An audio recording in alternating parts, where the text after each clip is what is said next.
High, সম্প্রতি মুক্তি পেয়েছে ক্রিস হেমসওয়ার্থ অভিনীত মুভি ফিউরিওসা ম্যাড ম্যাক্স সাগা। মুভিটি 2015 সালে মুক্তিপ্রাপ্ত ম্যাড ম্যাক্স ফিউরি রোডের প্রিকুয়েল, অর্থাৎ এই মুভিতে ম্যাড ম্যাক্স ফিউরি রোড মুভির আগের কাহিনী দেখানো হয়েছে। মুভিতে ক্রিস হেমসওয়ার্থ ছাড়াও টম ব্রুক, নিকোলাস হল্ট, আনিয়া টেইলর, চার্লি ফ্রেজার, এলসা পাটিকি সহ আরও অনেকে অভিনয় করেছে। সিনেমাটির IMDb রেটিং 7.7 এবং রটেন টমেটোজে স্কোর 90%। সো আমি Miraj, welcome to my channel.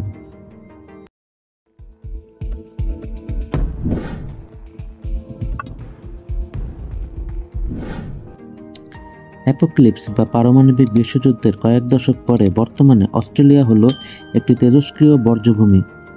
তবে কিছু কিছু জায়গায় এখনও বিশুদ্ধ পানি এবং কৃষিভূমি সহ সবুজ অঞ্চল বিদ্যমান। তবে ওইসব এলাকার লোকজন তাদের এলাকার